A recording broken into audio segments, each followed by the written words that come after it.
What's going on YouTube? So as people continue to flock from sedans to crossovers, one of the most popular vehicles that people choose is this Honda CR-V. It is a mainstay in American driveways, and last year it received an extensive refresh. So without wasting any more time, let's go ahead and see if this is still one of the best compact crossovers money can buy.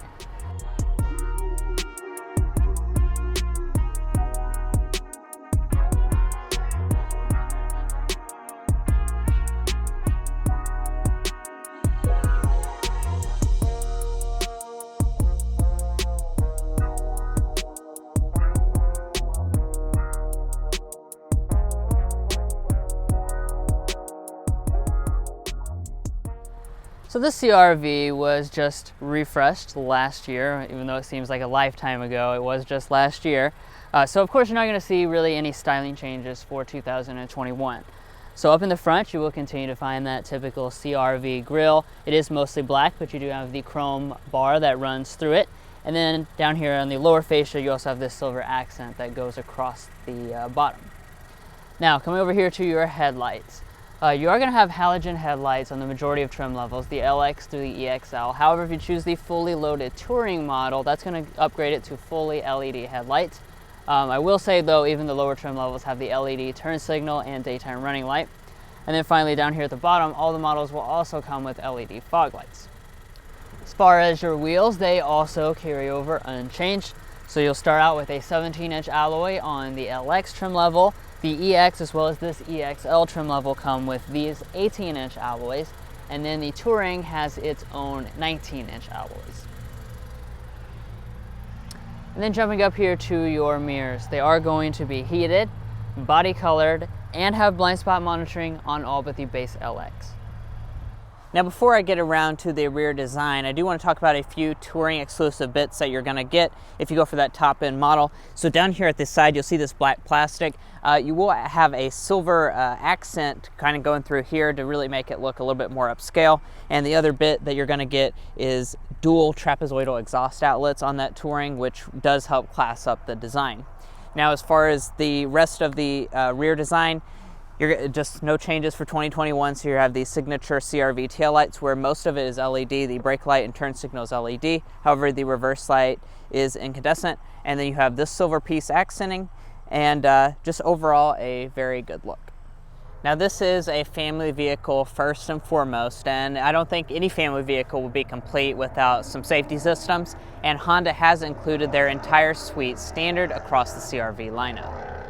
So that'll be stuff like your adaptive cruise control, forward emergency braking with pedestrian detection, lane keeping assist, as well as auto high beam headlamps. But anyway guys, that sums up the not so many changes for the 2021 CR-V. Well, let's go ahead and hop on the inside, see if they changed anything in there. And before we do that, hit that subscribe button down below.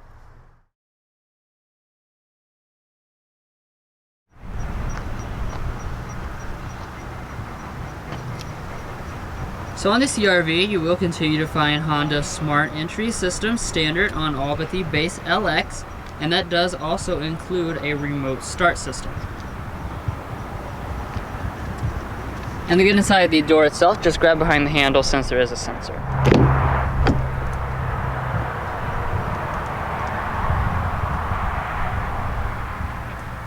And taking a look inside of the cabin, of course, it does pretty much look the same as it did last year. So let's go ahead and talk about your different interior color and material options. You've got a few different choices. So your LX and your EX, those are going to come standard with cloth seating in your choice of ivory, gray, or black. And then if you go for the EXL or the Touring trim levels, that's where you'll get this leather, again in those same three color options. Now turning over here to your door trim, I've always been a fan of this door trim for this generation of CR-V because you have leather covering most of it, including the armrest as well as above it with the color contrast stitching detail. The top part is soft touch with another stitching detail, and you do have some faux wood trim. On the EXL and the Touring trim levels, you'll find two-person memory seating, and your front two windows are one-touch auto up and down. Heading down here to your seats, these are the 12-way power adjusting seats with 4-way lumbar support, standard on all but the base model. And then, like I was already mentioning, we do have real leather seating on this example with a really attractive seat stitching design with perforations in the middle.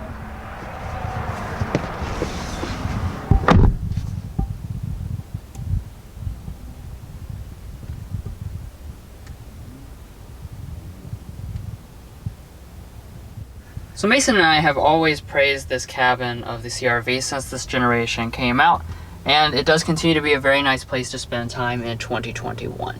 So across your upper dash, this is going to be finished in a soft touch plastic. As we move down, that does continue through here with the stitching detail and then a black accent. Below that, you have some of this faux wood trim, which looks pretty realistic. And then on our lower areas, these are going to be hard touch, but in typical Honda fashion, everything is going to fit together absolutely flawlessly and feel extremely solid. Now on all but the LX, just press the standard button to start.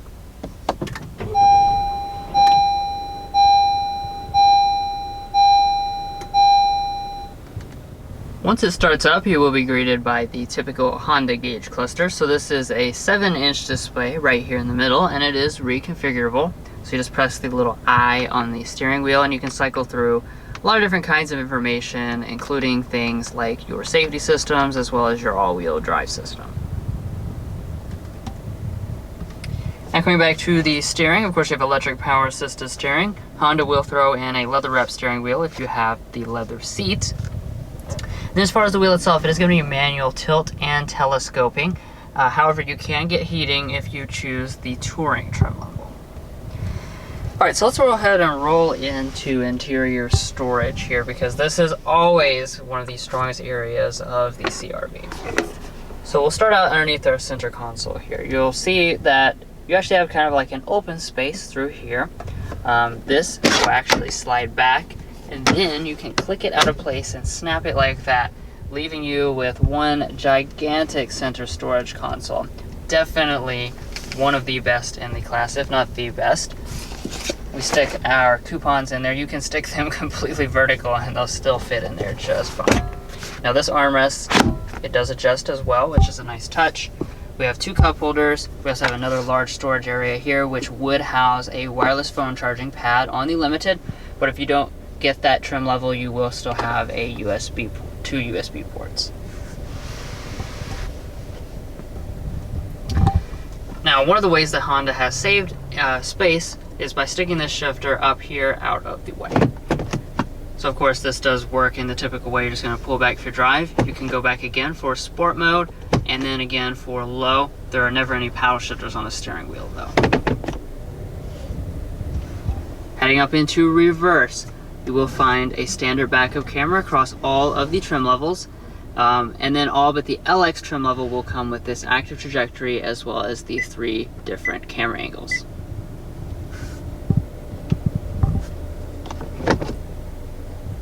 Then next to the shifter here, you have your electronic parking brake as well as your brake hold function, and on the other side your auto start stop defeat and your econ drive mode.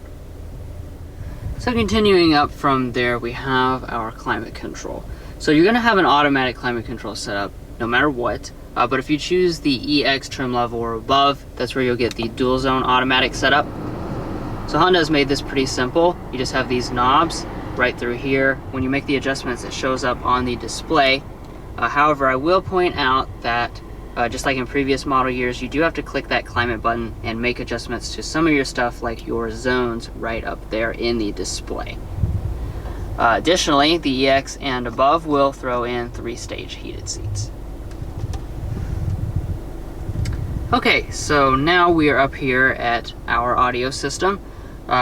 There are several different ones, basically for each different trim level has a different number of speakers. This EXL is going to have the middle option, which is an 8-speaker sound system. So let's go ahead and take a sample.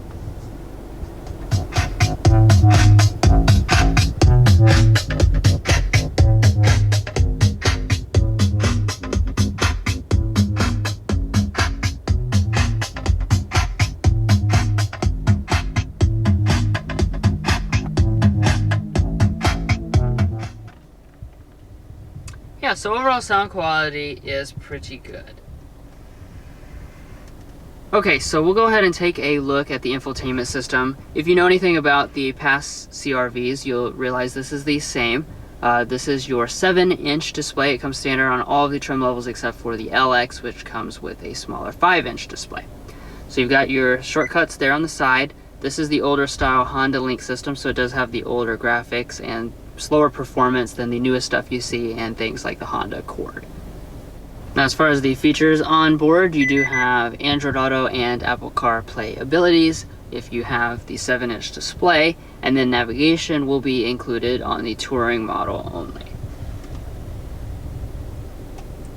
Now, moving on up here, we do have an auto-dimming mirror with 3 HomeLink universal remotes on board for the EXL and the touring trim levels.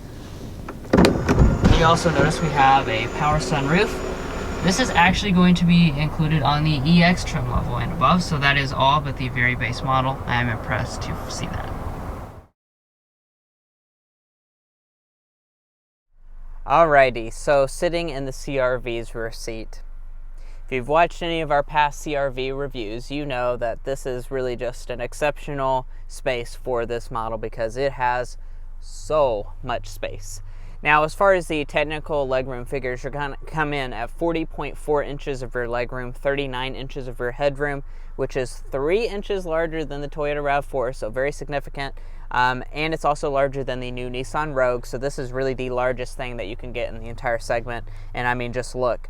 Sitting behind rear seating position, I have, I would say, probably a solid 10 or 11 inches of rear legroom, and my feet can easily slide up underneath the seat. So a lot of space and a lot of comfort for anyone riding back here. Now, as far as your feature set, you're gonna have standard vents on all of the models, which I think is a nice touch. Dropping down, you have charging USBs. These are 2 of the regular USB Type A charging ports, and that's gonna be standard on the EX trims and higher. And then if we fold down the armrest, we have cup holders inside. However, I do want to point out that even the loaded touring model does not have heated rear seats.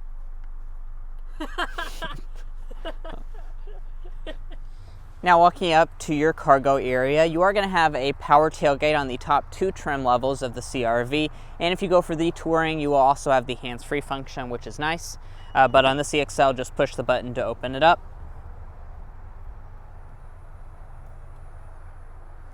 And once inside of the CR-V's cargo area, well, you heard me say it in the second row, you're going to hear me say it again. This is a very large amount of space. It's going to come in at 39 cubic feet behind the second row seats. That expands to 76 cubic feet if you fold them. I do believe that makes this like the largest offering in the entire segment. It's larger than the Toyota RAV4 as well as the new Rogue. So certainly going to be a benefit over some of the competition. And as far as how Honda has finished it, we do have a carpeting along the floor. It's pretty nice. And if we lift it up, we have a spare tire. Off to the side, we have a few storage cubbies and your handle to fold the seats, which do fold 60-40 split. Now over here on your passenger seat, surprisingly, you are going to have a 4-way power adjusting one, even on this EXL model. And then in front of the passenger here, we do have a decent sized glove box. I will say, I think it could be a little bit larger. There may be larger offerings in this segment, but definitely enough places to stick the coupons in there. I mean, you and all of your family can eat pretty good. And then up top, we have a sun visor with a light as well as a mirror, and you can also detach it as well as extend.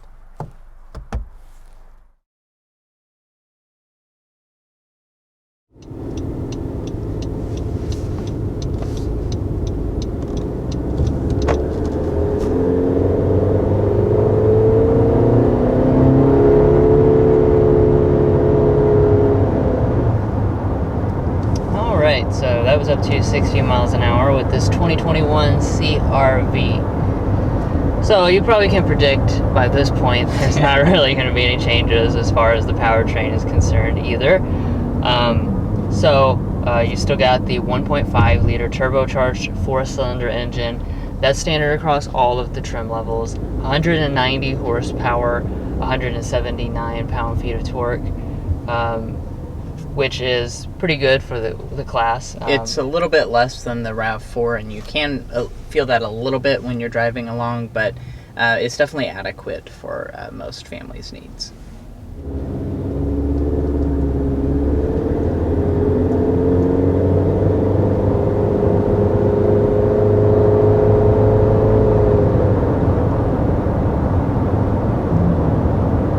So the other aspect of the powertrain is the continuously variable transmission. Honda, as usual with their CVTs, they've done a good job here. They tune it where it's nice and responsive. They don't have any gimmicks either, so there's no like simulated shifts or anything like that. So you do have, like, as far as audibly, you are going to hear like a little bit of a drone, no shift simulation, but it's super responsive. And you're going to have a front-wheel drive system standard, and you have optional all-wheel drive on all of the trim levels. But more important than all of that, this is a CR-V after all. As we've said throughout this entire review, it's all about the family. So just cruising down the highway here, this is what the CR-V is built for. And I have to say, we've lived with the CR-V for a week. I mean, we've been in the CR-V a million times, honestly. We did a hybrid, we've had it for a week as a long-term tester, and I mean, it just impresses me how comfortable and refined the ride is. You really just get used to it, and there is just a lot to like there. Now I will go ahead and get a sound level reading going 58 miles per hour so we can compare to some of the I'll bring rivals. it down to 55 so that we can get a good level sample.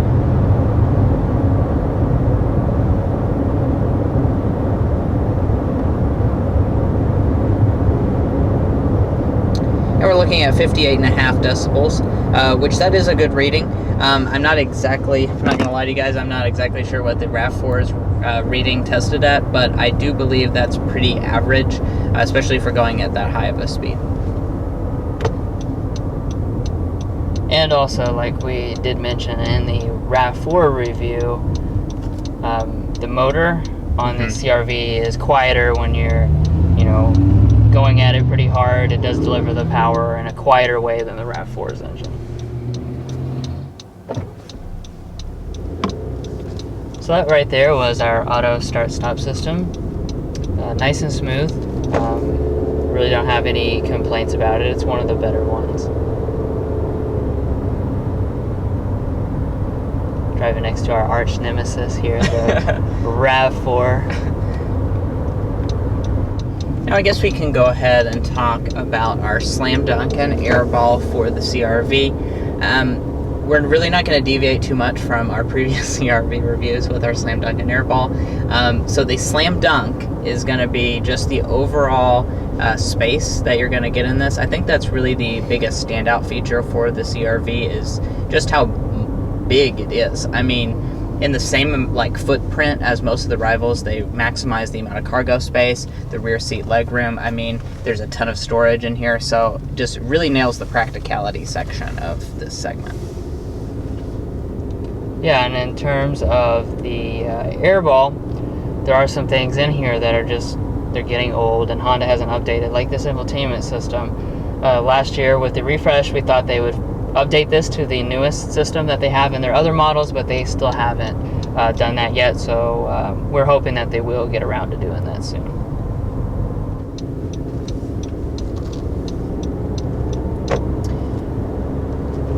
And then as far as the fuel economy is concerned, for the front-wheel drive model, it's going to come in at 28 city, 34 highway, 30 combined.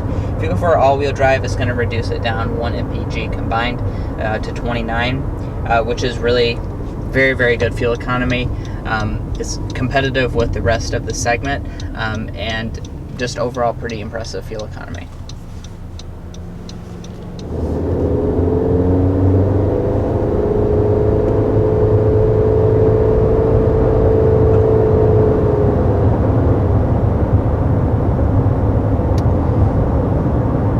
And as far as the pricing is concerned, for 2021, the prices are going to increase very little, so about $300 increase.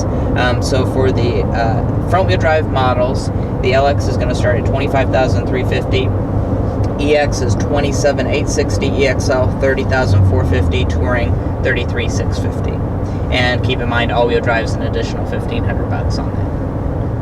Now, as far as this one's equipment level, we just have the EXL. You know, Honda doesn't do options, so adding the destination charge brings this one to $33,070. Now, you might remember pre-pandemic, right before that, Honda launched a hybrid version of the CR-V that does carry on this year, but and we would review that separately. But I do want to mention in this review that the LX trim level of the hybrid, that has been eliminated for 2021. But all in all, the CR-V just remains a really, really solid choice. There's a reason why it's so popular. You know, you can just look at the sales figures and the people have spoken, so so to speak. Yeah. You know, it really nails so many different aspects that I can't imagine that you wouldn't be happy with it, you and your entire family.